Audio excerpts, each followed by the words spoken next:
The sun bled crimson across the Wyoming sky, painting the barren hills in shades of rust and shadow. Wade Morgan stood alone beside the freshly turned earth, his weathered hands gripping the brim of his hat like it was the only thing keeping him anchored to this world. The wooden cross he'd fashioned that morning cast a long shadow across the grave, and somewhere in the distance, a coyote's mournful cry echoed off the canyon walls. Emma was gone. His Emma, with her corn silk hair and eyes the color of prairie sky after rain. 23 years old, married barely 14 months, and now nothing but a memory beneath 6 feet of unforgiving soil. The handful of townspeople who'd made the journey out to the Morgan Ranch were already heading back, their wagons kicking up dust clouds that hung in the still air like ghosts. Old Martha Henley had pressed his shoulder before leaving, muttering something about God's will, but Wade hadn't heard her. He couldn't hear anything over the roar of emptiness in his chest. "You coming in, boss?" Jake, his foreman, stood 20 paces back, hat in hand. The man had worked the Morgan Ranch for near on 15 years, had seen Wade through his father's passing and the hard winters that followed. But even Jake didn't know what to say to a man who'd just buried his wife at sunset. "Go on," Wade said, his voice rough as sandpaper. "I'll be along." Jake nodded and retreated, leaving Wade alone with the cooling earth and the dying light. He knelt beside the grave, pressing his palm flat against the dirt as if he could still feel her warmth through all that weight. The memories came unbidden, sharp as broken glass. Emma on their wedding day, laughing as the wind caught her veil and sent it dancing across the churchyard. Emma learning to ride, determined to master that ornery mare despite the bruises. Emma in the kitchen at dawn, flower in her hair, humming some half-remembered tune from back east while she kneaded bread. And Emma that last night, standing at the door with a worry etched across her face as the storm rolled in. "Don't go out there, Wade. The cattle can wait till morning." But he'd gone anyway. Ranch business couldn't wait for weather, and he'd left her alone in the house while he and the boys had ridden out to move the herd to higher ground. By the time they'd returned, the creek had swollen to a raging torrent, and Emma, they'd found her dress caught on a broken branch 2 miles downstream. Nothing else. The search parties had combed both banks for 3 days before Wade had finally accepted what everyone else already knew. The flood had taken her, body and soul, and the desert had swallowed what remained. He'd buried an empty coffin today. Seemed fitting somehow, laying to rest a box full of nothing but his shattered dreams and the lavender sachets Emma had loved to tuck between her clothes. The wind picked up as darkness settled over the ranch, carrying with it the scent of sage and distant rain. Wade stood slowly, his joints protesting after too long on his knees. The main house loomed before him, windows dark as empty eye sockets. He couldn't face it yet, couldn't walk through those rooms that still smelled of her perfume and echoed with her absence. Instead, he made his way to the barn. The horses nickered softly as he entered, and he found himself standing before Emma's mare, a pretty sorrel she'd named Buttercup. The animal pushed her nose into his chest, searching for the apple slices Emma always carried. "She ain't coming back, girl," Wade whispered, his voice breaking on the words. "None of us are getting her back." He stayed there until his legs went numb, then finally dragged himself to the house. The place felt too big, too quiet. Emma's knitting still lay on the arm of her chair, needles thrust through a half-finished scarf she'd been making for winter. Her books lined the shelf by the window, spines barely cracked because she'd handled them like holy relics. Everything exactly as she'd left it, waiting for a woman who'd never return. Wade poured 3 fingers of whiskey and knocked it back without tasting it. Then another. The burn was good. Gave him something to focus on besides the hole in his chest that kept getting wider. In the days that followed, he threw himself into the work. There were fences to mend, cattle to brand, hay to cut and store for winter. He rose before dawn and worked until his body gave out, collapsing into bed too exhausted to dream. The ranch hands gave him wide berth, speaking only when necessary, and Wade was grateful for their silence. But the town was less kind. Whenever he rode in for supplies, he felt their eyes on him, heard the whispers that stopped just as he passed. Married her too quick, if you ask me. Mrs. Abernathy said to her sister outside the general store, not bothering to lower her voice. A girl that pretty, from back east. Should have known it wouldn't end well. The Lord works in mysterious ways, the preacher intoned when Wade stopped by the church to pay for the funeral service. Perhaps it's a blessing she was taken before. Wade had walked out before the man could finish. His fists clenched so tight his nails drew blood from his palms. Before what? Before she could leave him? Before she could realize what a hard, lonely life she'd signed up for? Before she could grow to hate the isolation and the wind and the endless brown horizon? The worst were the ones who looked at him with pity, who patted his arm and told him he was young yet, that he'd find another wife in time. As if Emma could be replaced like a broken fence post or a lame horse. As if love was something you could order from a catalog and have delivered on the next stage. 2 weeks passed, then 3. The grave settled. The wooden cross bleached white under the relentless sun.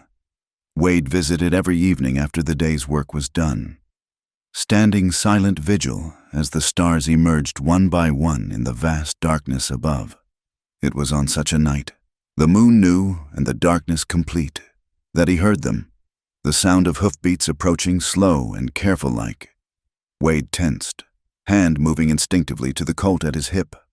Horse thieves had been active in the county, and a lone rider approaching after dark rarely meant anything good. But the horse stopped at the gate, and he heard the creak of leather as someone dismounted. A figure moved through the shadows, heading not for the barn or the house, but toward him, toward the grave. Wade drew his pistol, the click of the hammer loud in the stillness. "That's far enough, stranger. State your business." The figure stopped. For a long moment, there was only silence and the whisper of wind through the grass. Then a voice, so soft he almost thought he'd imagined it. "Wade." The pistol slipped from nerveless fingers. That voice. But it couldn't be. The dead didn't speak, didn't walk, didn't stand trembling in the darkness like a lost soul seeking home. "Wade, it's me. I came back." And as she stepped into the faint starlight, Wade Morgan felt his world tilt off its axis, because there, impossible as sunrise at midnight, stood Emma, dirty, disheveled, her hair a wild tangle around her shoulders, wearing clothes that weren't her own, a man's shirt that hung to her knees, rough trousers cinched with rope. But it was her. Those eyes, that face he'd memorized like scripture, the way she held herself despite the strange clothes and the dirt and the impossibility of it all. "Emma?" The word came out cracked and broken, a question and a prayer and a curse all at once. She took a step forward, then another, until she stood close enough that he could see the tears cutting channels through the dirt on her cheeks. "I'm sorry," she whispered. "I'm so sorry. Wade, I tried to come home sooner, but I couldn't. And then she was falling, and Wade caught her because that's what he'd always done, would always do, even if she was a ghost or a dream or his whiskey-soaked mind finally giving way under the weight of grief. She was real, solid and warm and breathing against his chest, her fingers clutched in his shirt like she was afraid he might disappear. She smelled wrong, like river water and wood smoke and something else, something masculine and unfamiliar that made his stomach clench. "Emma," he said again, because what else was there to say? His wife was dead. He'd buried her 3 weeks ago. Yet here she stood, wrapped in another man's clothes, trembling in his arms like a newborn foal. The moon slipped behind a cloud, and darkness swallowed them whole. But Wade didn't let go, couldn't let go, because Emma had come back from the dead, and nothing in his life had prepared him for that. Nothing at all.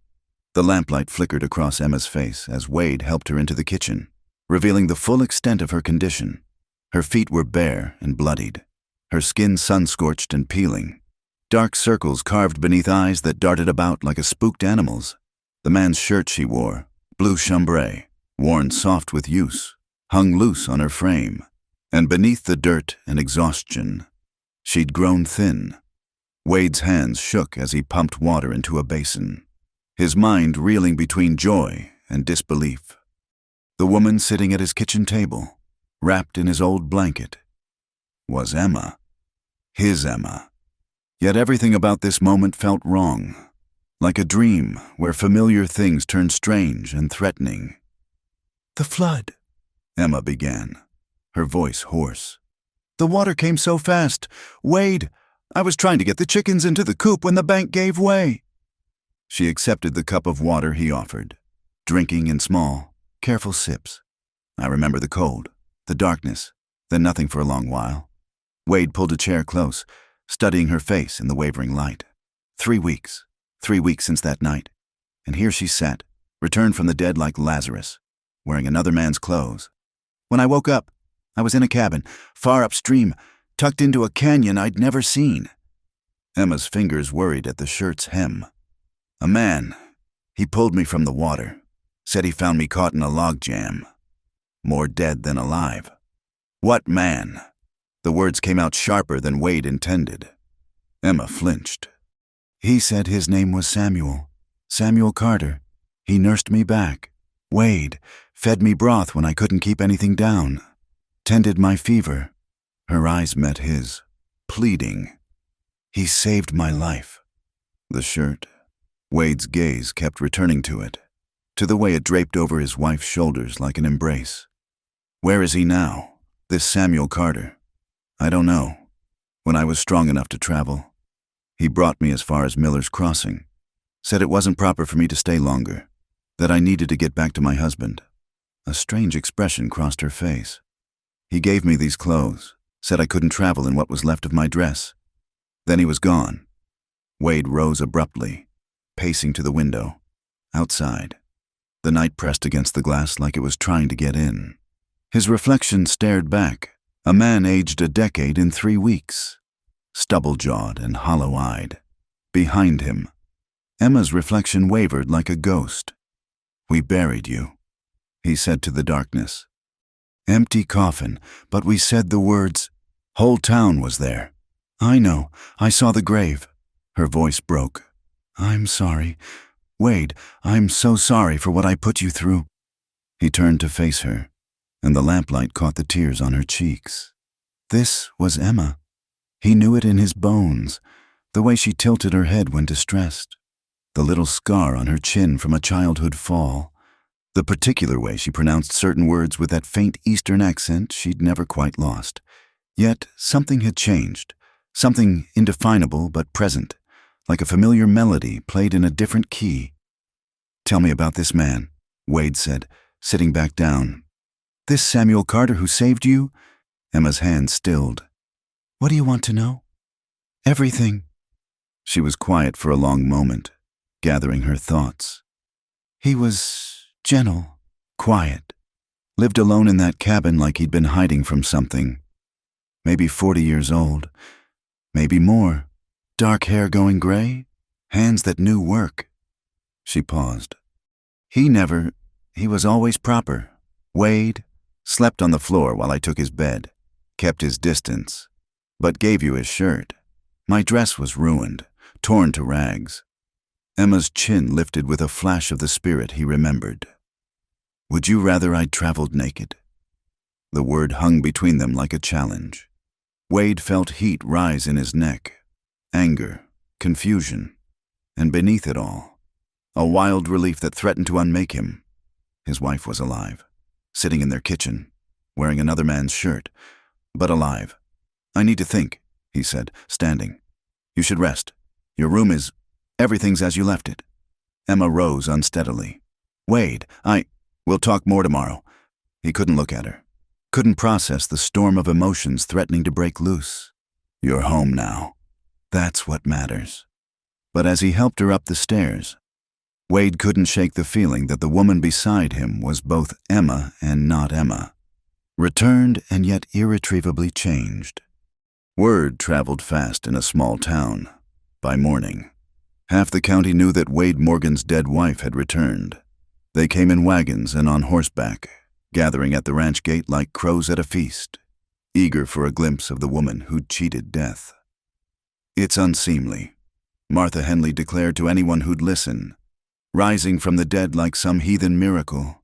Mark my words. No good will come of it." Reverend Pritchard arrived before noon, Bible clutched to his chest. "I must see her," he insisted when Wade met him at the door, "to determine if this is divine providence or something else." "She's resting," Wade said flatly. "Come back another time. The congregation has concerns. Mr. Morgan," a woman presumed dead, returning after 3 weeks in the company of an unknown man. Wade's hand found the door frame, knuckles white. "Reverend, I suggest you get off my property before I help you along." The preacher retreated, but Wade knew it was far from over. Through the window, he could see more riders approaching, dust plumes rising like smoke signals across the valley. Emma appeared at the top of the stairs, still wearing the borrowed shirt and trousers. In the morning light, she looked even more fragile, more changed. "They've come to see the resurrection woman," she said with bitter humor. "Let them look," Wade replied, "but they'll do it from outside the gate."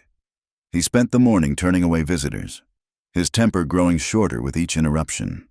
The sheriff came by, asking pointed questions about this Samuel Carter fellow. Mrs. Abernathy brought a delegation of church ladies, their faces pinched with righteous concern. Even Doc Holbert showed up, insisting he needed to examine Emma for medical irregularities. Wade sent them all packing, but their words lingered like smoke. Unnatural, improper, scandalous. And beneath it all, the unspoken question, what really happened during those 3 weeks? That evening, Emma ventured outside for the first time. She moved carefully, as if relearning the geography of her own home. At the chicken coop, she stopped, staring at the repaired fence, the new birds pecking in the dirt.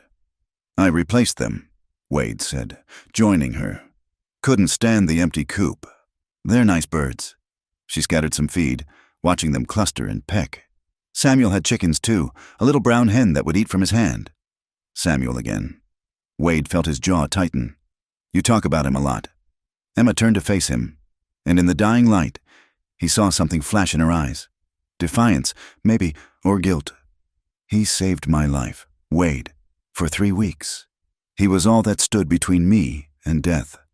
Am I not allowed to be grateful?" "Grateful," Wade repeated. The word tasted sour. "Is that what you call it? What else would you have me call it?" Her voice rose. "He pulled me from the water, nursed me through fever, gave me food and shelter when I had nothing. He could have, but he didn't. He was kind. Wade, simply kind." "And then sent you home in his clothes." Emma's face flushed. "Yes, in his clothes, because mine were destroyed and he had nothing else to give." She stepped closer, and Wade caught that strange scent again. Wood smoke and pine, masculine and foreign. "I came back to you, Wade, as soon as I could walk. I came back. Isn't that what matters?" He wanted to say yes, wanted to pull her close and forget the questions, the shirt, the 3 weeks of mystery. But something held him back. "Do you wish you'd stayed?" The question hung between them like a blade. Emma's eyes widened, then narrowed. "How can you ask that?" "Because you're different. Because you speak his name like a prayer. Because—" Wade stopped, unable to voice the fear that had been gnawing at him since she'd appeared at the gate. "Because I survived?" Emma's voice turned cold. "Because I didn't have the decency to stay dead and spare you the scandal. That's not—" "Isn't it?" She laughed, sharp and bitter. "The town's already made up its mind. The church ladies whisper about what I must have done to survive. The men look at me like I'm soiled goods. And you can barely stand to be in the same room with me." Wade reached for her, but she stepped back, wrapping her arms around herself. The oversized shirt billowed in the evening breeze, and, for a moment, he could almost see the ghost of another man's embrace. "I need time," Emma said quietly, "to remember who I was before the water took me. Before—" She touched the shirt's collar, a gesture so unconscious it made Wade's heart clench. "May I stay in the barn? Just for a while. I can't. The house feels too close." "Emma, you don't have to—" "Please, Wade!" Her eyes met his, and in them, he saw not the woman he'd married, but someone remade by tragedy and secrets. "Let me find my way back slowly," Against his better judgment, Wade agreed. They set up a cot in the tack room, and Emma seemed to relax once surrounded by the familiar smells of hay and horses. It was wrong, his wife sleeping in the barn like hired help. But nothing about this situation was right. That night, Wade lay alone in their bed, staring at the ceiling and trying not to think about Emma out in the barn, wrapped in blankets that would never quite erase the scent of another man's shirt. Through the window, he could see the faint glow of her lantern, a small light in the vast darkness. Somewhere in the distance, a coyote howled, and Wade wondered if Emma heard it too, wondered if she was lying awake, remembering other nights and another man's kindness, wondered if bringing her back from the dead meant losing her in ways he'd never imagined. The shirt lay folded on the kitchen table where Emma had left it that morning, blue as deep water, soft as secrets. Wade touched it once, then drew his hand back as if burned. Tomorrow, he would ride to Miller's Crossing. He would find someone who'd seen this Samuel Carter, would trace the ghost who'd saved his wife and marked her with his scent and his silence. He would learn what had really happened during those 3 lost weeks. But tonight, Wade Morgan sat in his empty house and watched the barn, where his resurrected wife slept, surrounded by horses and hay, still wearing another man's charity-like armor against the world she'd returned to. The days settled into an uneasy rhythm. Emma rose with the sun, tending to the horses and chickens, working the kitchen garden with the same quiet determination she'd always shown. But she kept to the barn at night, and Wade let her, though it gnawed at him like a canker. The ranch hands tiptoed around the arrangement, nobody willing to comment on the oddity of a wife who wouldn't sleep under her husband's roof. It was Jake who finally broke the silence, approaching Wade as they mended fence on the north pasture. "Boss, folks are talking. Let them talk." Wade drove a post into the hard earth with perhaps more force than necessary. "It ain't just talk anymore. Tom Garrett says he saw her heading toward Willow Creek yesterday, near sundown, alone." Wade's hand stilled on the post driver.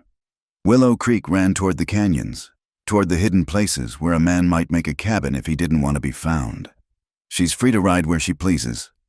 Jake spat tobacco juice and adjusted his hat. "I've worked this ranch since before your daddy passed. Never spoke out of turn. But that woman in the barn ain't the same one you married, and we both know it." Before Wade could respond, Jake was walking away, leaving him alone with the half-mended fence and the weight of truth. That evening, Wade found Emma brushing down her mare, working with the steady rhythm of someone trying to lose themselves in the task. She'd taken to wearing men's clothing exclusively, shirts and trousers she'd altered to fit. Practical gear that made sense for ranch work but set the townswomen's tongues wagging even harder. "Jake says you've been riding toward the canyons." Emma's hand paused mid-stroke. "I needed to think. The open country helps." "Think about what?" She resumed brushing. Long, steady strokes. "About who I am now. About how to be your wife again when I feel like a stranger in my own skin." Wade moved closer, breathing in the familiar scent of horse and hay, trying to find some trace of the woman he'd married beneath it all. "Then let me help. Move back to the house. Sleep in our bed. We can find our way back together." Emma turned to face him, and in the lantern light, he saw the struggle in her eyes. "I want to, Wade. You don't know how much, but every time I try, She stopped, pressing her lips together. "You what?" "I remember things." The words came out whispered. The water, the darkness, and then waking up in that cabin, thinking I'd died and gone to some strange afterlife. He was so careful with me. Wade, so gentle. He'd sit by the bed and read to me when the fever made me delirious. His voice was the first kind thing I knew after the terror. Jealousy twisted in Wade's gut, sharp and hot. "And you wish you were back there?" "No." Emma reached out, then let her hand fall. "But I can't forget it either. Can't forget that for 3 weeks. I existed in a different world, with different rules." He asked nothing of me. Wade had no expectations, no history. I was just a soul he pulled from the river. And I'm the husband asking too much by wanting my wife to come home. Emma's eyes flashed. You're the husband who looks at me like I'm a puzzle to solve instead of a woman who clawed her way back from death. They stood facing each other in the barn's dim light, the space between them feeling like miles. Outside, one of the ranch dogs barked at something in the darkness. I found something, Emma said suddenly, reaching into her pocket. She pulled out a square of silk, cream-colored and finely made, a handkerchief, the kind a gentleman might carry. Embroidered in one corner were the initials CF. Wade stared at the delicate fabric. That's not Samuel Carter. No. Emma smoothed the silk between her fingers. I found it in the shirt pocket this morning, hidden in the seam. She looked up at him. He lied about his name. The revelation should have vindicated Wade's suspicions, but instead, it only deepened the mystery. Who was this man who saved Emma? Why the false name? And why did Emma keep the handkerchief like a talisman? We should tell the sheriff. Wade said, No. The word came quick and sharp. He saved my life. Whatever his reasons for hiding, I won't repay that by setting the law on him. Emma? I mean it, Wade. She tucked the handkerchief away. Let it be. But Wade couldn't let it be. The next morning, he rode out early, telling Emma he was checking the eastern herd. Instead, he headed for Miller's Crossing, the last place she'd seen her mysterious savior. The trading post at Miller's Crossing squatted beside the road like a dusty toad, serving travelers and locals alike. Wade tied his horse and went inside, where Ben Miller sat behind the counter, working figures in his ledger. Wade Morgan, Ben said, looking up with surprise. Heard your wife came back from the dead. She was never dead, Wade said curtly. Just lost. Course. Ben's eyes glittered with curiosity. What brings you out this way? Looking for information about a man. Might have come through here about a week back. Traveling alone, probably heading south. Dark hair going gray. About 40 years old? Ben scratched his chin. Can't say as I recall anyone particular. We get all sorts through here. Wade pulled out a silver dollar, set it on the counter. His initials might be CF. The coin disappeared into Ben's pocket. Now that you mention it, there was a fellow, quiet sort, bought supplies, paid in gold coin, good gold too, not dust. Say where he was headed? Didn't have to. Only one reason a man stocks up like that and heads south into the canyon country. He's planning to disappear a while. Wade's hands tightened on the counter edge. You get his name? Didn't offer. I didn't ask. But Ben leaned closer, voice dropping. I've seen him before. Maybe 3, 4 times over the past year. Always the same. Supplies, gold coin, gone like smoke. Whatever he's running from, it's been chasing him a while. Wade left Miller's Crossing with more questions than answers. A man hiding in the canyons, wealthy enough for gold coin, careful enough for false names, and Emma, protective of his secrets like they were her own. When he returned to the ranch, he found her working with a young horse in the corral, patient and persistent. She moved differently now, he realized, more self-contained, more careful, like someone who'd learned to take up less space. That night, storm clouds gathered on the horizon, promising the first real rain since Emma's return. Wade brought blankets to the barn, unable to stand the thought of her cold and alone with thunder rolling overhead. He found her sitting on her cot, the mysterious handkerchief spread on her lap, tracing the embroidered initials with one finger. Tell me about him, Wade said quietly. Not the lies, the truth. Emma looked up, and he saw she'd been crying. I don't know the truth, only what I felt. She folded the handkerchief carefully. He was sad. Wade, the kind of sadness that sits in your bones. He looked at me sometimes like I was a ghost myself, like saving me was penance for someone he couldn't save. Did he touch you? The question escaped before Wade could stop it. Emma's face went still. Is that what you really want to know? Whether another man's hands have been on your property? You're not property. Then stop acting like I am. She stood, the handkerchief clutched in her fist. You want the truth? Yes, he touched me, carried me from the water, held me through fever dreams, steadied me when I could barely walk. His hands were kind. Wade, asking nothing, taking nothing. But you wanted him to. The words fell between them like stones into still water. Emma's face flushed, then paled. Yes, she whispered. God help me. Yes.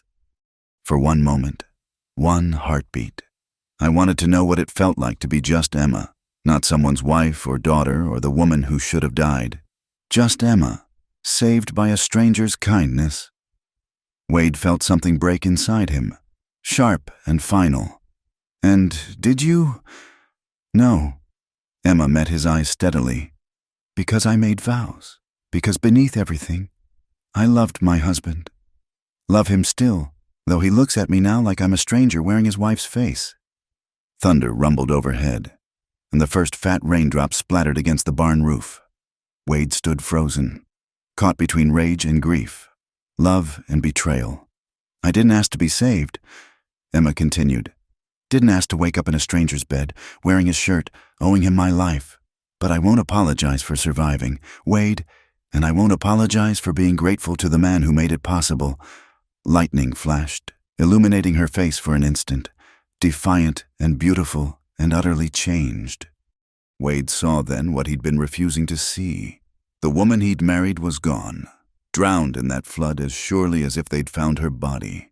This Emma, storm-born and secret-keeping, was someone new. Keep the barn, he said finally. Stay as long as you need. But know this, I can't wait forever for you to decide whether you want to be my wife or his ghost. He turned to leave, but Emma's voice stopped him. Wade? He paused at the door. I dream about drowning. Every night, and every night. I wake up reaching for something. I used to think it was you. She wrapped her arms around herself. Now I don't know. Wade walked out into the storm, letting the rain wash over him, behind him. The barn door closed with a soft click, and he knew that sound would haunt him. The sound of his wife choosing solitude over their marriage bed, choosing another man's charity over her husband's love. But as he stood there in the downpour, Wade made a decision. He would find this CF, this ghost who'd saved and marked his wife.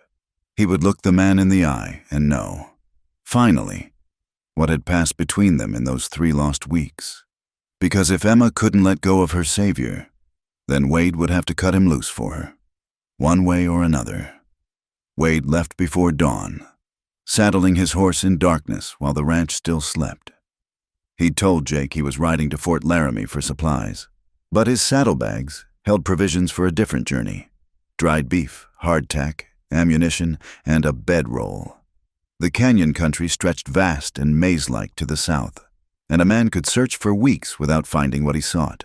But Wade had something others didn't: the desperate determination of a husband fighting for his marriage. The first day took him through familiar territory, past the outer boundaries of his ranch and into the wild country beyond. He stopped at every watering hole, every likely camping spot, looking for signs of habitation. An old Apache tracker had taught him years ago, men might lie, but the land always told truth to those who could read it. By evening, he'd reached Skeleton Ridge, where the landscape began its descent into the canyon system. He made camp in a grove of cottonwoods, watching the stars emerge one by one. Somewhere in this wilderness, a man with the initials CF was hiding. A man who'd held Emma through fever dreams, whose shirt still carried her scent, whose kindness had carved a space in her heart that Wade couldn't seem to fill. The second day brought him to the trading post at Coyote Wells, little more than a shack run by a leather-faced old-timer named Josiah.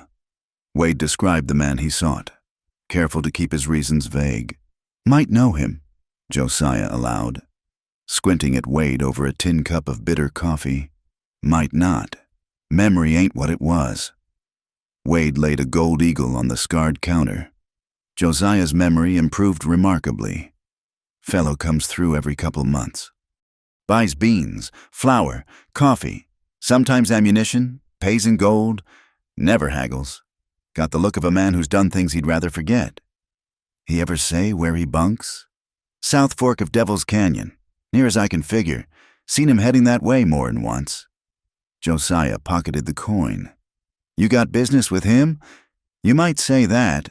Well, mind how you approach. Man living alone in Devil's Canyon probably has good reason for wanting solitude, and the means to keep it. Wade rode out with the old man's warning echoing in his ears. Devil's Canyon earned its name honest, a twisted labyrinth of red rock and shadow where the unwary could wander until their bones joined the countless others bleached white by the desert sun. He found the first sign on the third day. Horse droppings, relatively fresh, on a deer trail leading deeper into the canyon. Wade dismounted, studying the tracks, shod hooves, walking easy, a man confident in his territory. The trail led through a narrow defile where the walls pressed close enough to touch both sides. Perfect for an ambush. Wade kept his hand near his Colt, every nerve singing with tension. But the passage opened onto a hidden valley, green with cottonwoods and willow, where a spring-fed creek whispered over stones. And there, tucked against the far wall like it had grown from the rock itself, stood a cabin. Wade tied his horse well back and approached on foot, moving careful as a cat. Smoke drifted from the chimney, and he could see a vegetable garden scratched into the sandy soil, a place of refuge, built by someone who planned to stay hidden a good long while. He was still 50 yards out when a voice called from the shadows. "That's close enough, friend." Wade stopped, hands visible. A man emerged from behind a boulder, rifle held easy but ready, dark hair streaked with gray, face weathered but not old, eyes the pale gray of winter sky. He wore simple clothes, well mended, and moved with the fluid grace of someone comfortable with violence. "You're a long way from anywhere, mister," the man continued. "Lost?" "No," Wade said. "I'm looking for someone.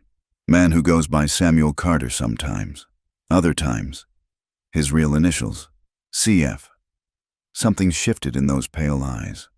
And if you found him, then I'd like to know why he saved my wife from drowning and sent her home wearing a shirt." The rifle barrel dropped an inch. "Morgan? Wade Morgan, Emma's husband." For a long moment, they stood frozen in tableau. Two men separated by 50 yards and a woman's ghost. Then the stranger lowered his rifle completely. "Cyrus Flynn," he said. "You'd better come in." The cabin was sparse but clean. Everything in its place. Books lined one wall, mostly poetry and philosophy. The kind of reading that suggested a man trying to make sense of the world. Cyrus poured coffee from a blackened pot, his movements economical. "How is she?" The question came quiet, almost reluctant. "Alive," Wade said. "Different.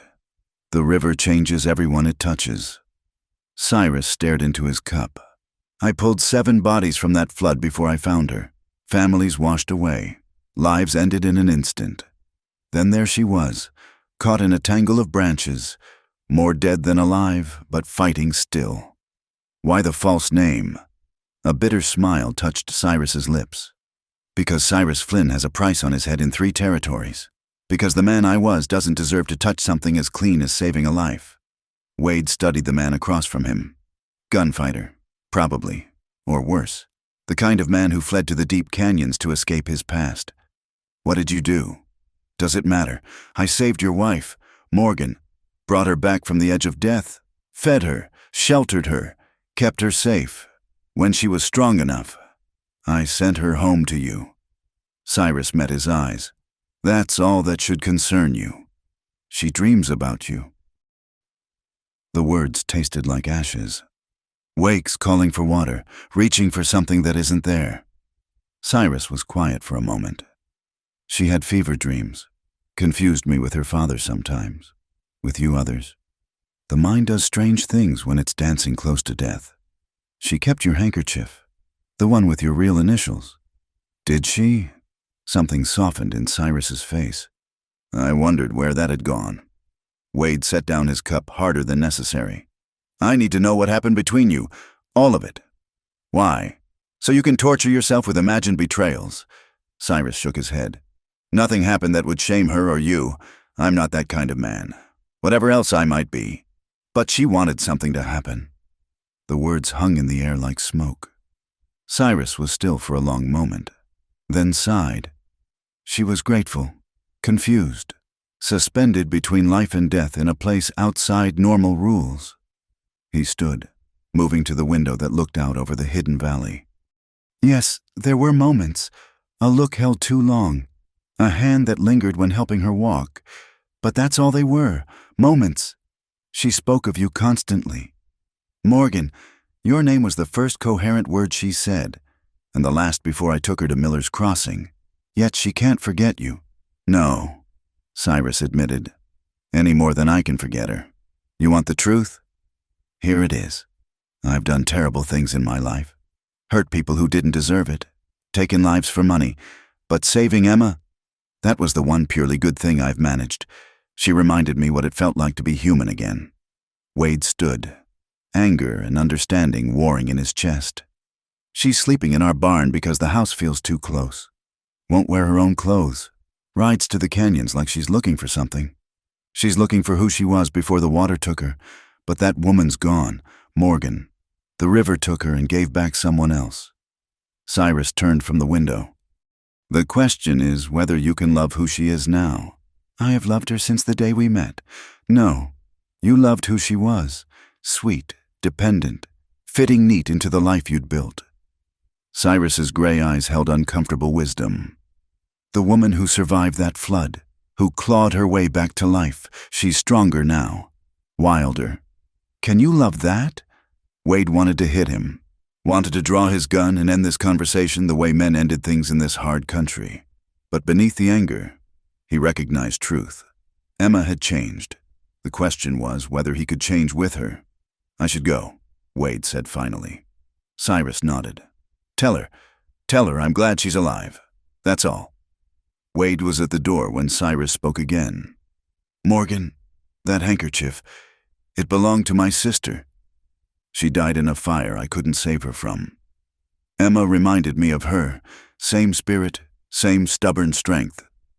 His voice roughened. Keeping her alive felt like redemption, maybe, or just a way to balance the ledger a little. Wade left without another word, riding back through the canyon with his thoughts churning. Cyrus Flynn, gunman, killer, haunted soul who'd saved Emma not for love but for absolution. It should have made things simpler. Instead, Wade felt the complexity of it all pressing down like the canyon walls. He made camp early, unable to push through the gathering darkness. As he stared into his small fire, Wade tried to reconcile everything he'd learned. Emma reaching for a ghost who was reaching for his own.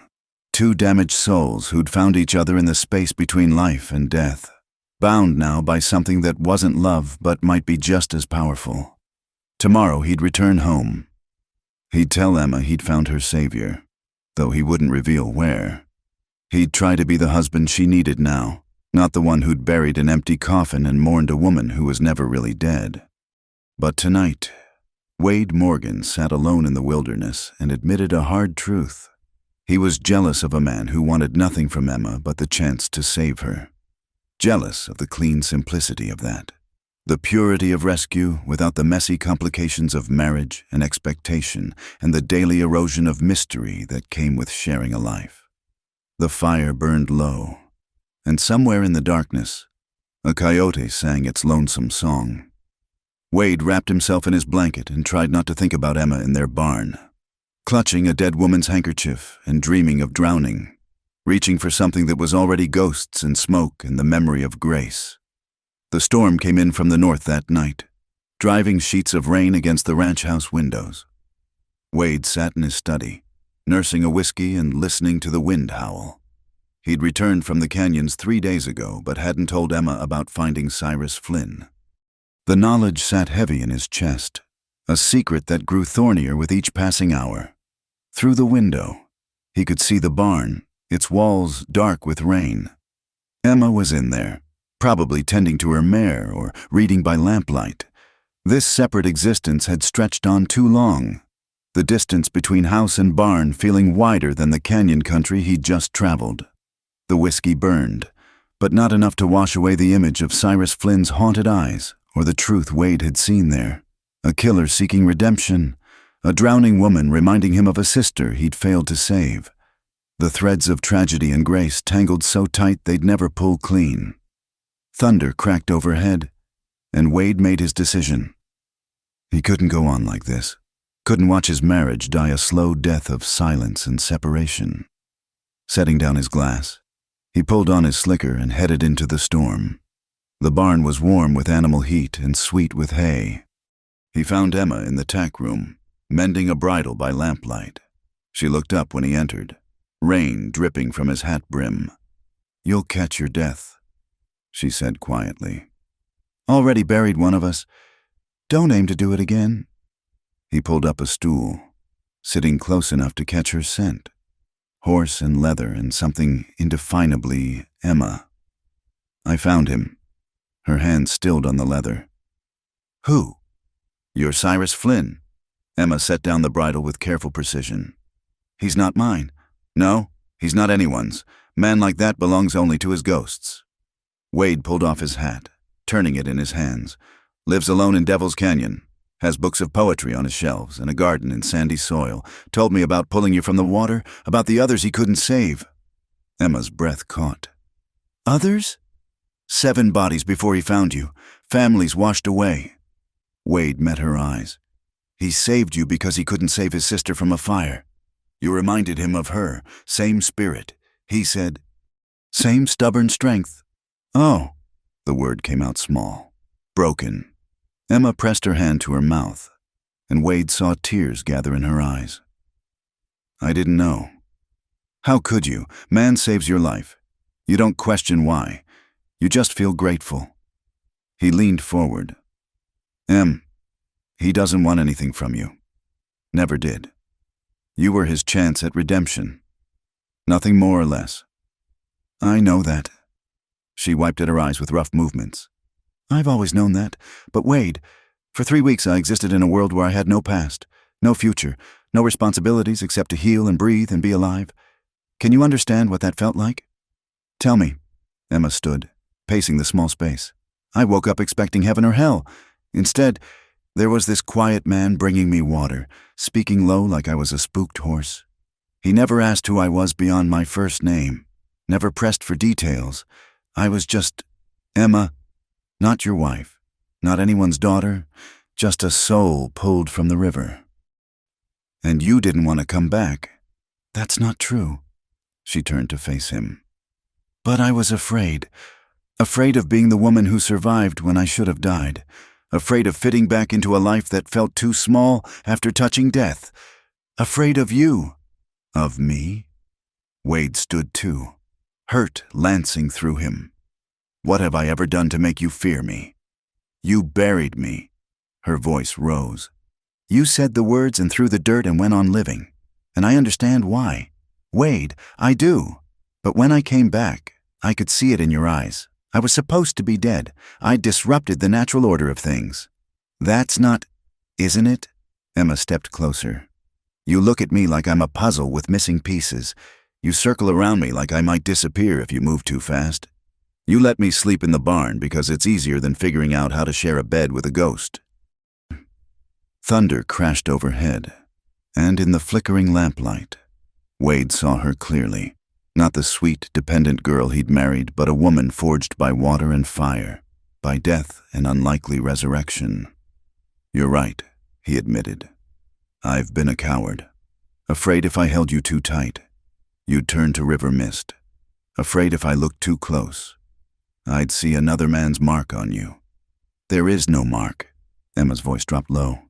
"Unless you count this, I know what it feels like to be saved without conditions, to be seen as just human, just worthy of life, without any other expectations."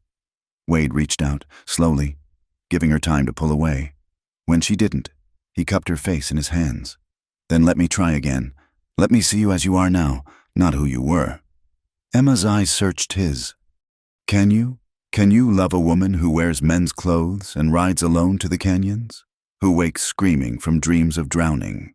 Who'll always carry another man's kindness in her heart?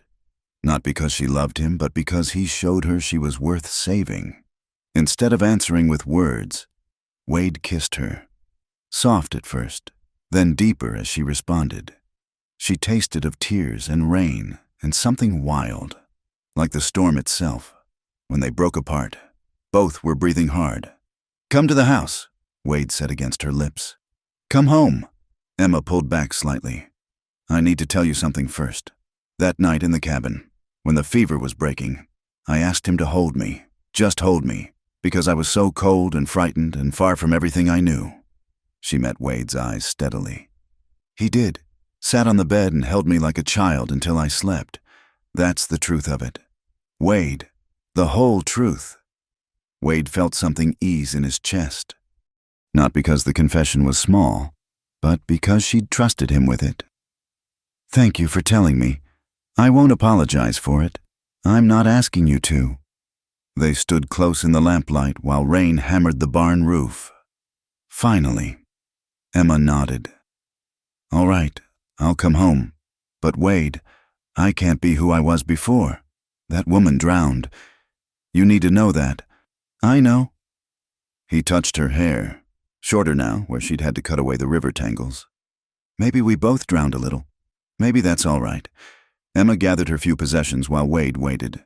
The blue shirt lay folded on the cot, and after a moment's hesitation, she picked it up. "I'll return it to him," she said, seeing Wade's expression. "It's time." They ran through the rain together, Emma laughing as the sky opened up and soaked them through. By the time they reached the house, they were drenched and shivering. Wade built up the fire while Emma disappeared upstairs. When she returned, she wore one of her old nightgowns, hair loose and damp around her shoulders. "Feels strange," she admitted, running her hands over the soft fabric. "Like wearing a costume from a play I used to be in." Wade pulled her down beside him on the rug before the fire. "We'll buy you new things, whatever you want to wear. The town will talk. The town's been talking since you rose from the dead. Might as well give them something interesting to say." Emma smiled, the first real smile he'd seen since her return. "Mrs. Abernathy will have apoplexy." "Good. Woman's had too easy a life anyway." They sat quiet, watching the flames. Then Emma spoke, her voice thoughtful. "I want to go back once, to thank him properly, to return the shirt and to say goodbye." Wade tensed, then forced himself to relax. "I'll take you." "You do that?" That man gave me back my wife, whatever else he might be. I owe him too." Emma curled into his side, and he wrapped his arm around her. "Tell me about the poetry books." She said, "What kind does he read?" So Wade told her about the cabin in the hidden valley, the garden scratched from sand, the man seeking redemption in solitude, and Wordsworth. He told her about Cyrus Flynn's gray eyes and steady hands, about the sister who died in flames and the 7 bodies pulled from the flood before he found one still breathing.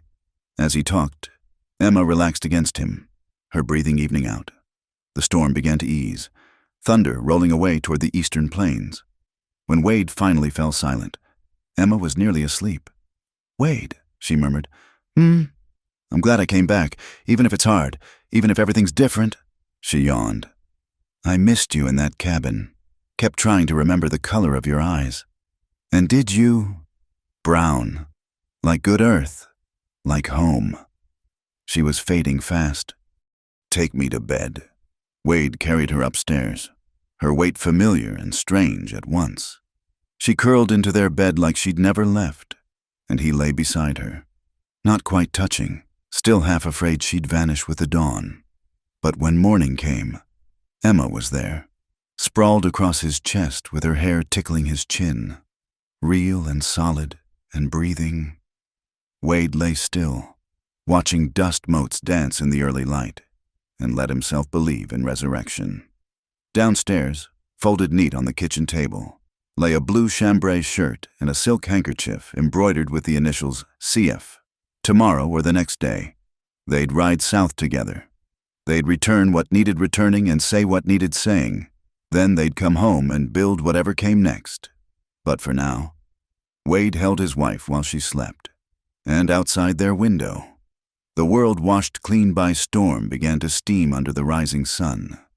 The morning they set out for Devil's Canyon dawned clear and bright, the storm having washed the sky to a crystalline blue.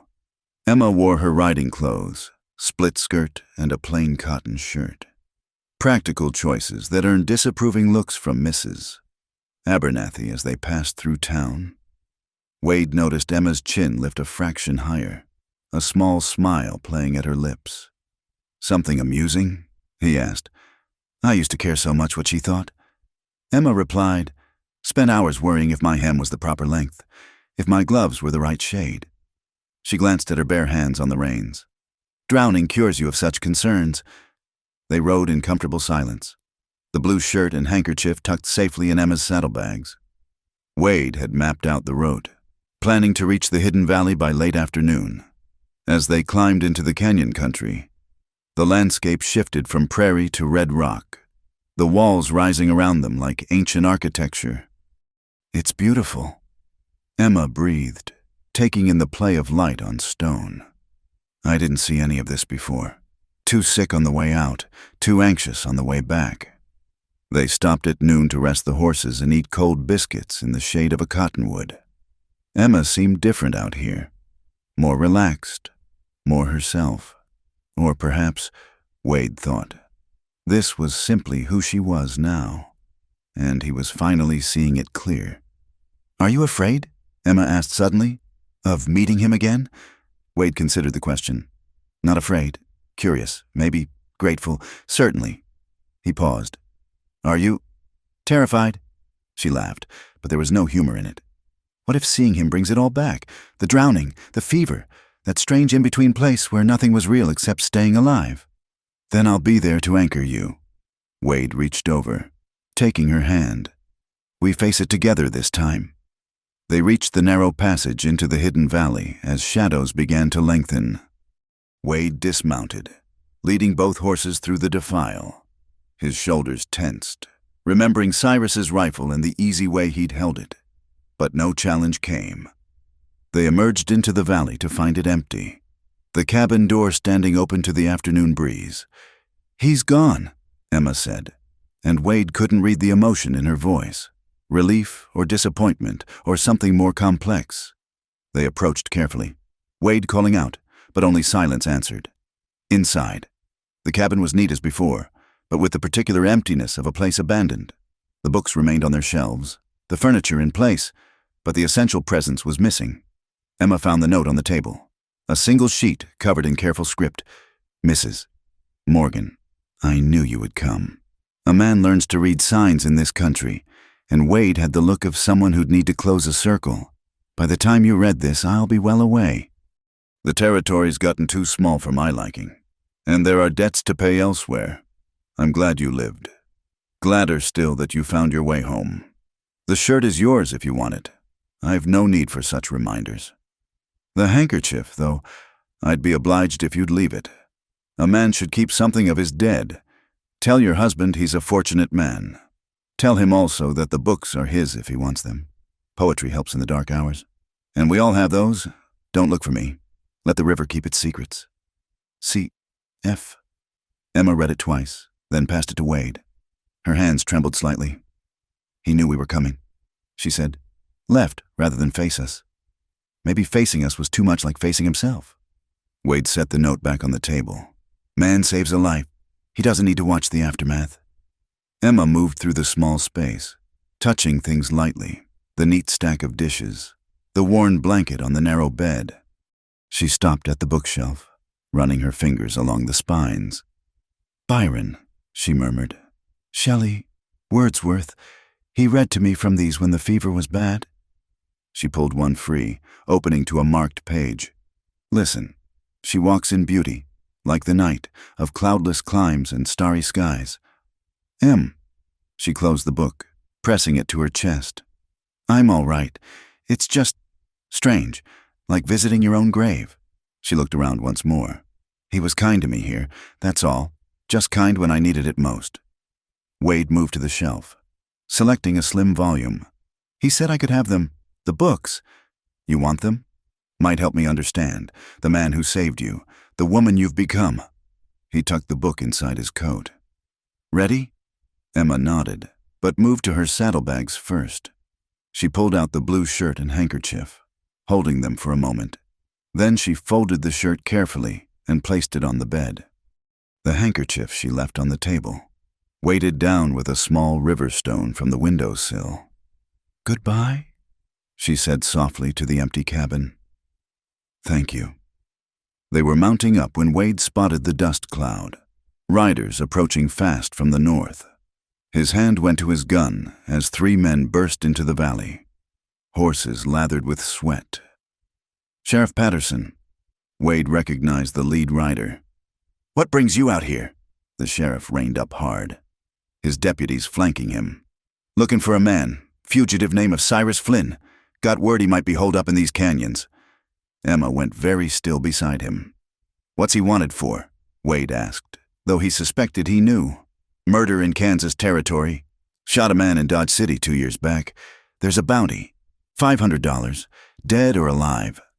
Patterson's eyes swept the cabin. This his place? Wade felt Emma's gaze on him, felt the weight of choice. The truth would set the law on Cyrus's trail, maybe see him hanged.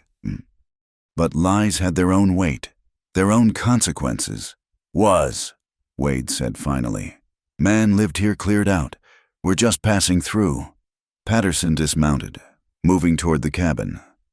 How long ago? Can't say. Place was empty when we arrived. The sheriff searched the cabin with professional thoroughness while his deputies watched Wade and Emma. She sat straight in her saddle, face composed, but Wade saw the white of her knuckles where she gripped the reins. Patterson emerged with the note. This is writing. Wouldn't know, Wade said. Never met the man. The sheriff's eyes narrowed. Funny. Word is your wife spent 3 weeks with Flynn after that flood. Seems like you'd have questions about a man who kept your woman that long. Emma spoke for the first time, her voice steady as stone. The man who saved me called himself Samuel Carter. If that was false, I wouldn't know. I was half dead with fever most of the time. Convenient. Patterson folded the note, tucking it away. Well, if this Carter shows up again, you be sure to let me know. Man matching his description is worth good money. Dead or alive? Emma repeated. Yes, I heard. Something in her tone made the sheriff flush. Just doing my job, ma'am. Law's the law. And mercy? Emma asked. Where does that figure in your law? Patterson mounted up without answering. We'll camp down valley tonight, ride out at first light. If Flynn's in these canyons, we'll find him. After they'd gone, Wade and Emma sat in the gathering dusk, neither speaking. Finally, Emma dismounted and walked back to the cabin. She emerged with the handkerchief. I won't leave it for them to find, she said. Won't have them tracking him by his sister's memory. They made camp in a side canyon, well away from the sheriff's men. As their small fire crackled, Emma pulled out the handkerchief, studying the embroidered initials in the firelight. Should I have told them? Wade asked. About where he might be headed. You know where he's gone. South, he told me when I found him before. Deep into Mexico, maybe, or west to California. Somewhere the law gets thin. Emma folded the handkerchief carefully. Then let him go. Whatever he did in Kansas, he paid some of it back when he pulled me from that river. She looked up at Wade. Is that wrong? To value one life saved over another taken? I don't know. Maybe the preacher could tell us, or the sheriff. But sitting here with you, alive and whole. Wade shook his head. I find I don't much care about the right of it. They slept close that night. Emma curled against Wade's chest under the vast scatter of stars. He woke once to find her sitting up, the handkerchief pressed to her lips, shoulders shaking with silent sobs. I'm mourning him, she whispered. Is that mad? Mourning a man I barely knew? Who's not even dead? No. Wade pulled her back down. You're mourning a lot of things. The woman you were. The simple world where floods didn't happen and the dead stayed buried. Maybe even the life you might have had if you'd stayed in that cabin, just being Emma with no past to carry. You understand. I'm trying to—" He pressed his lips to her hair. That's all any of us can do. Morning came gray and cool, with clouds building over the mountains. They broke camp early, wanting to be gone before the sheriff's men stirred. As they rode out of the canyons, Emma suddenly reined up. "Wait!" She dismounted, pulling the handkerchief from her pocket. Before Wade could ask, she'd weighted it with a stone and placed it on a flat boulder beside the trail. For her, Emma said simply, "His sister, so someone remembers." They rode home through gathering wind, racing the storm. By the time they reached the ranch, lightning was walking across the prairie on brilliant legs. Jake met them at the barn, taking their horses without comment, though his eyes lingered on the book Wade carried, Inside. Emma moved through the house, touching things. Her chair, her books, the kitchen table where she'd once kneaded bread. It all seemed smaller, she said, but also more precious. That night, as rain lashed the windows, Wade read aloud from the borrowed poetry book. Emma lay with her head in his lap, eyes closed, fingers tracing abstract patterns on his knee. When he reached Wordsworth's lines composed a few miles above Tintern Abbey, she spoke the words along with him. "For I have learned to look on nature, not as in the hour of thoughtless youth, but hearing oftentimes the still sad music of humanity." He read that to you. Wade said it wasn't a question. "When the fever broke, I didn't understand it then." She opened her eyes, looking up at him. "I do now." Later, as they lay entwined in their bed, Emma spoke into the darkness. "The sheriff will catch him eventually, or someone will. Men like Cyrus Flynn don't get to grow old peaceful in their beds." "Probably not. Does it make me weak that I hope he runs far enough? That somewhere there's a place where the law doesn't reach and the past can't follow?" Wade pulled her closer. "Makes you human, makes you someone who knows what it costs to be saved." Emma was quiet so long he thought she'd fallen asleep. Then, "I love you, Wade Morgan. Not because I have to, not because we're married, but because you let me come back broken and different. Because you went looking for answers and then kept them to yourself when it mattered." "I love you too," he said. "All of you. Even the parts that got shaped by another man's kindness. Maybe especially those." Outside, the storm rolled on, but inside they were warm and whole and home. The blue shirt was gone, returned to its owner or left for whoever might need it next.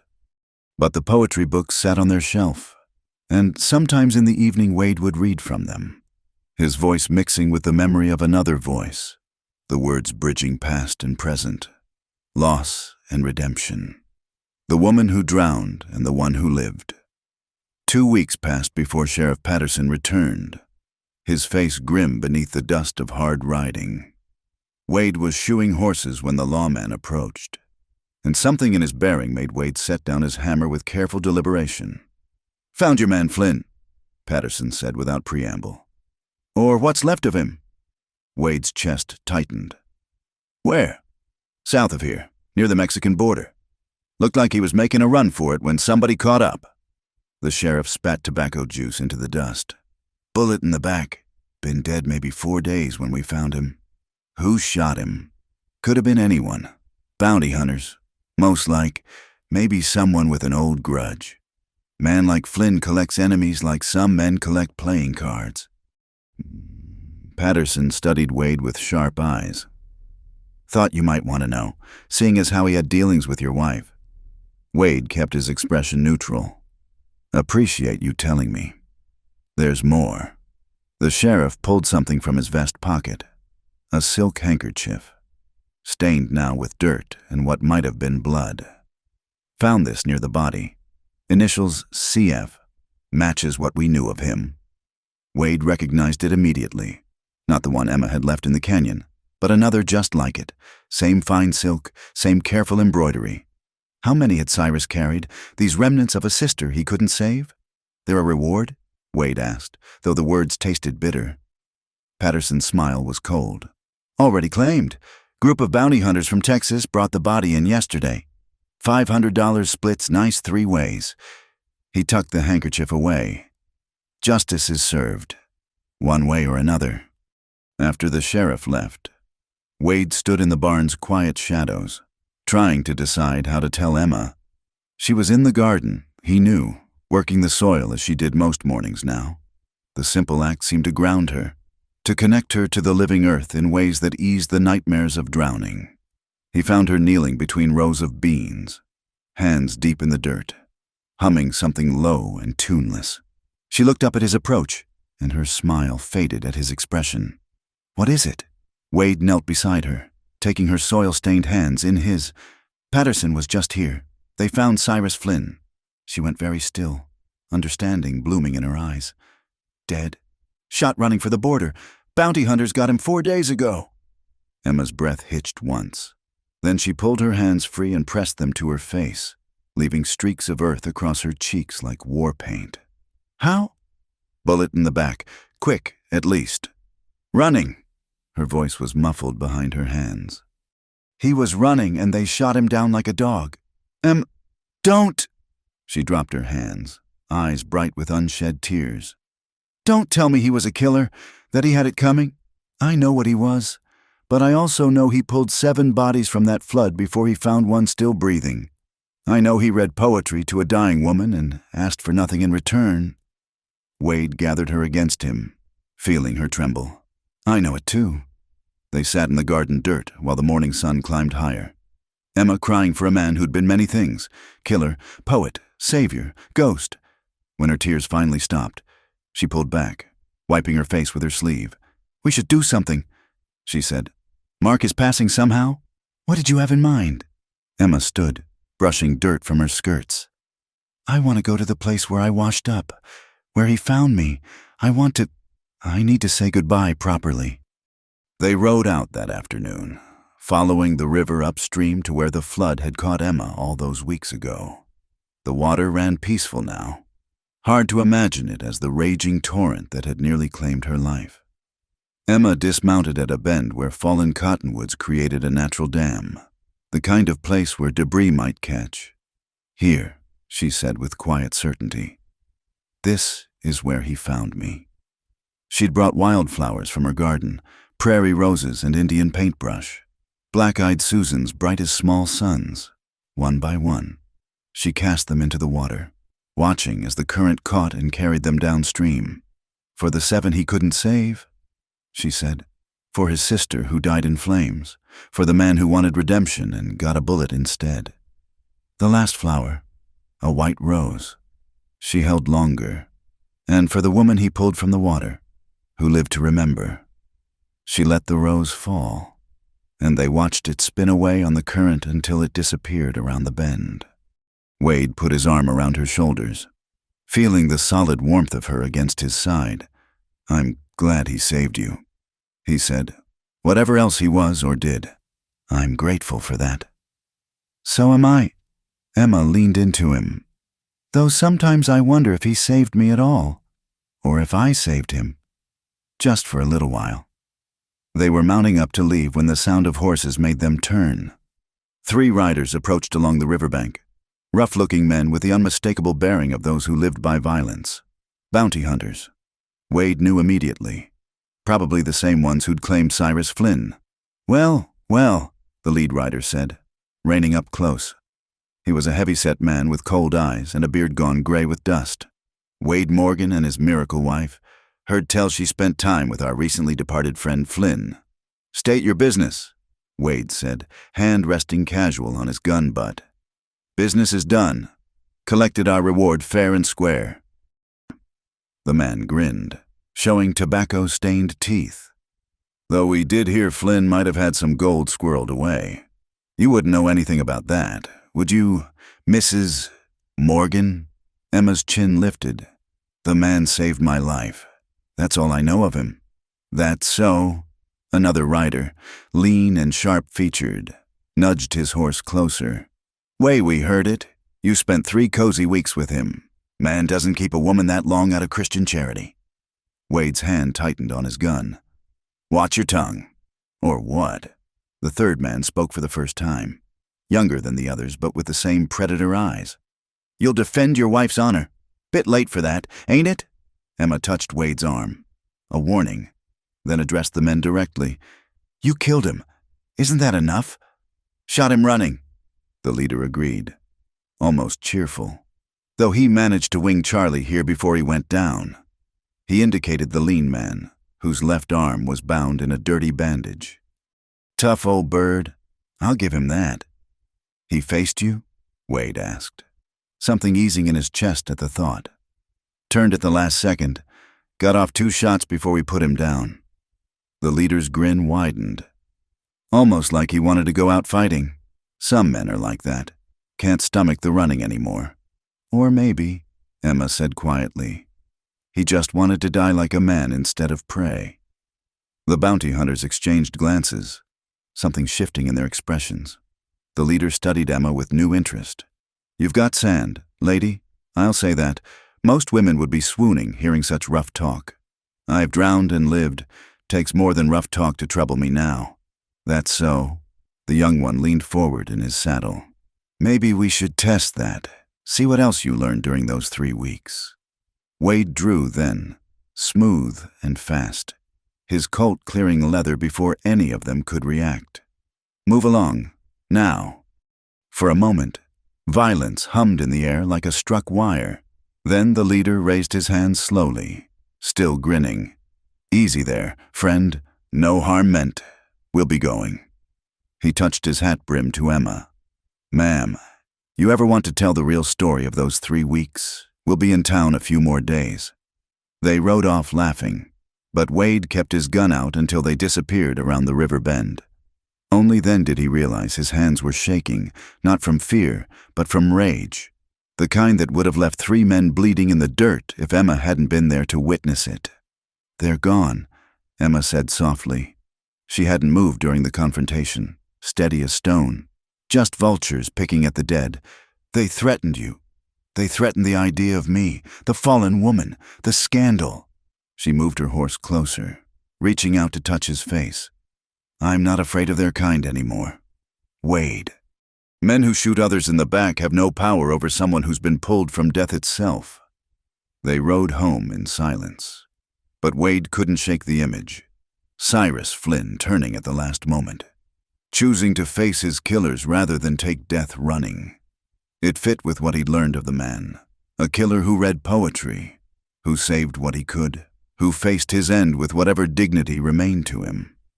That night, Emma disappeared into their room and emerged with paper and ink. I'm writing to the newspaper in Denver. She said, they should know the truth, not about where he was hiding or why he ran, but about the man who pulled 7 bodies from a flood and saved an 8th, about someone who gave shelter without taking advantage, who offered kindness without expectation. People won't believe it, or worse, they'll twist it into something ugly. Let them.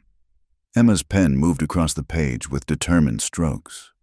But somewhere, maybe there's family who'll want to know he did one good thing. Maybe there's someone who'll remember him as more than a name on a wanted poster. Wade read over her shoulder as she wrote, her careful words painting a picture of those 3 lost weeks, the fever dreams and patient care, the poetry read by lamplight, the careful distance maintained even as humanity was offered freely. She didn't name Cyrus Flynn directly, calling him only a solitary man who chose mercy over indifference. It's good, Wade said when she finished. True without being foolish, grateful without excusing what he might have been. Emma sealed the letter, then surprised him by pulling another sheet. I want to do something else. For us. She began writing again, and this time Wade recognized the words. Marriage vows, but different from the ones they'd spoken in church. I, Emma Morgan, having died and returned, take you, Wade Morgan, not because law or custom demands it, but because love survives even drowning. I promise to be the woman I am now, not the ghost of who I was. I promise to wake beside you when dreams of water come. I promise to build our life on truth, even when truth has sharp edges. She looked up at him, eyes bright. Your turn. Wade took the pen, his hand less steady than hers. I, Wade Morgan, having buried and found you, take you, Emma Morgan, Not as property or possession, but as partner and equal. I promise to see you clearly, not through fear or jealousy. I promise to trust the strength that survived the flood. I promise to love all of you, even the parts shaped by another's kindness." They signed their names below the vows, and Emma folded the paper carefully. "For us," she said. "For when we forget and need reminding." Later, as they prepared for bed, Wade noticed Emma had moved the poetry books from the shelf to the bedside table. "Planning some reading?" "I thought, would you mind if I read to you sometimes? The way he read to me." She touched one of the spines gently. "Not because I'm trying to hold on to him, but because the words helped. They made sense of things when nothing else did. I'd like that." She chose Wordsworth again, finding a passage marked in faint pencil. As she read, her voice mixing with the memory of rain on windows, Wade understood something he'd been struggling toward since her return. Emma hadn't come back to him unchanged. She'd come back enlarged, carrying not just Cyrus Flynn's kindness, but his love of beauty, his reach toward redemption through words and careful acts. "Therefore am I still, a lover of the meadows and the woods and mountains." Emma read, "And of all that we behold, from this green earth." Wade closed his eyes, letting the words wash over him. Somewhere south, Cyrus Flynn lay buried without ceremony. His flight ended in violence, but here in this lamp-lit room, his gift continued. A woman saved, a marriage remade, poetry bridging the gap between what was lost and what remained. When Emma finished reading, she closed the book and blew out the lamp. In the darkness, she found Wade's hand, interlacing their fingers. "Thank you," she whispered, "for understanding, for not making me choose between gratitude and love." "They're not opposite things," Wade said. "Maybe that's what I learned from all this. Love isn't about possession. It's about being grateful for whatever time we have, whatever form it takes." Emma moved closer, her breath warm against his neck. "Cyrus told me something once. When the fever was bad, he said the dead don't want our grief. They want us to live, to be worthy of whatever chances we're given." Smart man. He was, in his way. She was quiet for a moment. "I'll dream of him sometimes. The river too. But I'll wake up here, with you. And that's what matters. That's what matters." Wade agreed, and held her as she drifted toward sleep, carrying her fragments of poetry and memory and hard-won wisdom into whatever dreams might come. Spring came early that year, melting the last stubborn patches of snow and coaxing green from the prairie grass. The ranch flourished under Wade and Emma's combined efforts, the cattle growing fat on new pasture, the garden already showing promise of summer's abundance. Emma had taken to wearing a mixture of practical men's clothing for work and her old dresses for town, no longer caring what Mrs. Abernathy or anyone else thought. It was on such a morning, Emma in trousers and boots helping Jake mend fence, that she first felt the flutter, low in her belly, like a butterfly testing new wings. She stilled, one hand pressing against her stomach, hardly daring to hope. "You all right, ma'am?" Jake asked, noticing her pause. "Yes," Emma said slowly. "Yes, I think I need to see Doc Holbert." The doctor confirmed what Emma had begun to suspect, new life quickening within her. Despite the 2 miscarriages before the flood that had made her believe she'd never carry a child to term. "Near as I can tell, you're about 3 months along," Doc Holbert said, washing his hands. "Everything seems normal, though given your history, I drowned," Emma said simply. "Spent 3 weeks recovering from that. If this child survived all that, I'd say it's stronger than normal." The doctor's expression was peculiar. "When did you say the flood was?" Emma calculated. "Almost 4 months ago now. And you were separated from your husband for 3 weeks after." The implication hung in the air like smoke. Emma's spine straightened. "Doctor, if you have something to say it plain." "I'm saying nothing, Mrs. Morgan. Only that tongues will wag, counting months and making assumptions. Let them count." Emma stood, smoothing her skirts. Those who matter know the truth. But riding home, Emma felt the weight of what was coming. The town had barely accepted her resurrection. How would they react to a pregnancy that would have the gossips counting on their fingers, whispering about those 3 weeks with another man? She found Wade in the barn, cleaning tack with methodical movements. He looked up at her entrance, and something in her face made him set down the saddle soap. "Em? I'm with child." The words came out rushed, breathless. 3 months along. Doc says. Wade went very still. She watched emotions chase across his face. Joy. Wonder. Then the inevitable calculation. His jaw tightened. 3 months. Yes. Emma moved closer, taking his hands. Wade, you know. I know. He pulled her against him, pressing his face into her hair. I know, just others won't. Since when do we care what others think? Wade pulled back to look at her, and she saw tears standing in his eyes. A baby. After everything, a baby. His hand moved to her still flat stomach. Reverent. Our miracle. Our miracle. Emma agreed, covering his hand with hers. The joy lasted through dinner, through an evening of making plans and choosing names. But that night, Emma woke to find Wade standing at the window, staring out at the darkness. What is it? Wondering if I'm strong enough, he said without turning. To raise a child everyone will whisper about, to defend you both against the ugliness that's coming. Emma rose and joined him, wrapping her arms around him from behind. You buried me and let me go. You found me and took me back. You looked for the man who saved me, then kept his secrets. Wade Morgan. You're the strongest man I know. What if the child...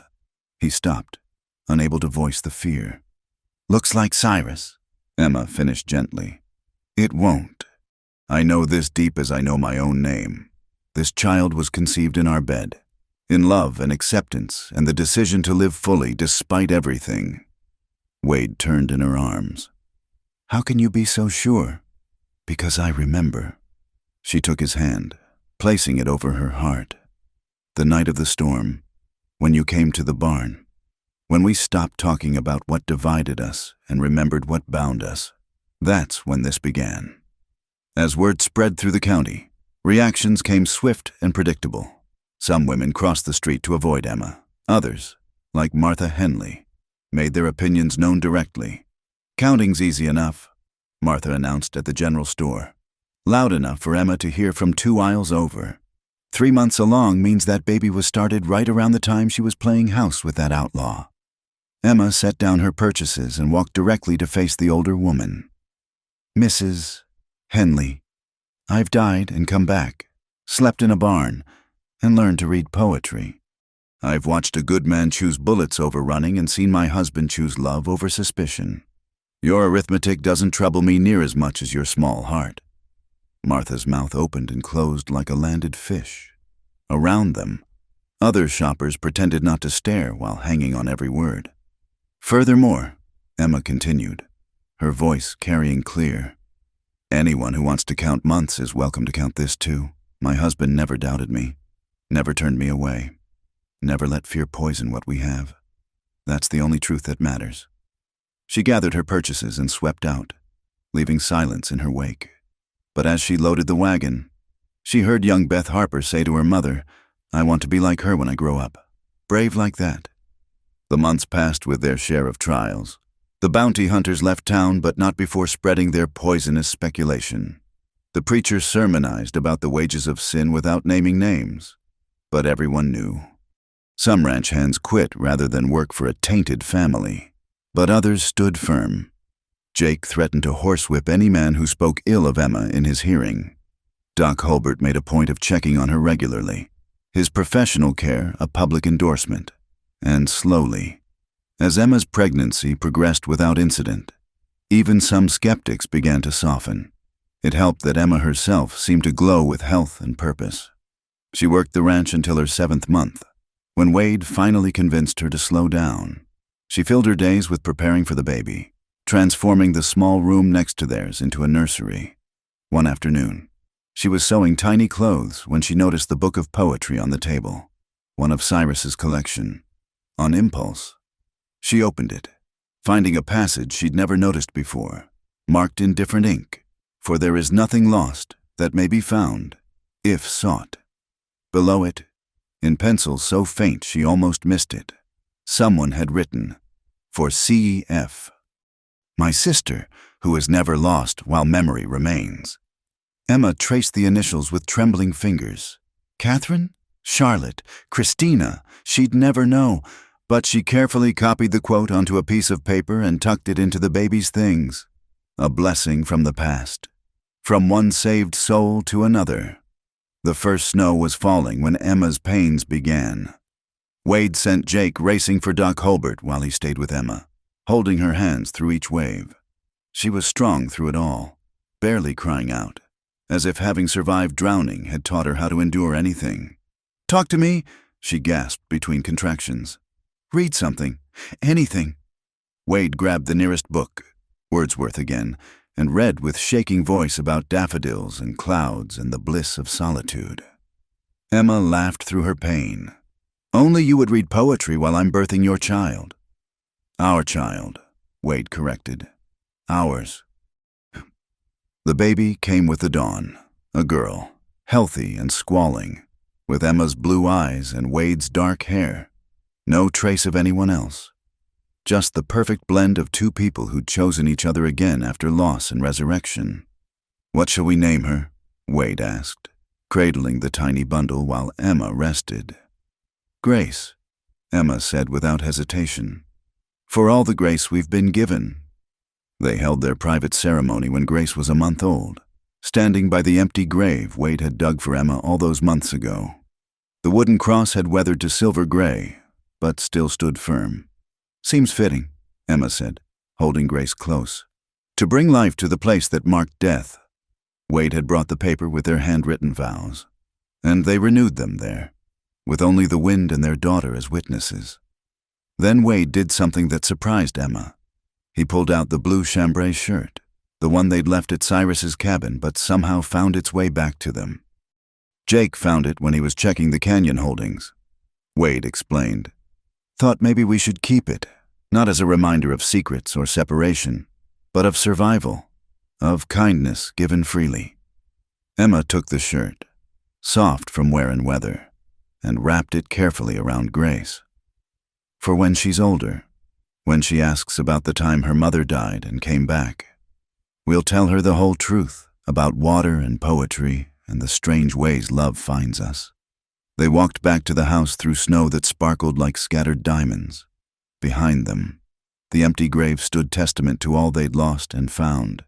Ahead, their daughter slept peaceful in her mother's arms, wrapped in the charity of strangers and the fierce love of two people who'd learned that death wasn't the end of the story, just a chapter that made the rest more precious. That night, as snow continued to fall, they sat by the fire with Grace between them. Emma had pulled out paper and ink again. "What are you writing?" Wade asked. "The story. All of it. For her. For when she's old enough to understand." Emma's pen moved steadily across the page. "About the flood and the saving.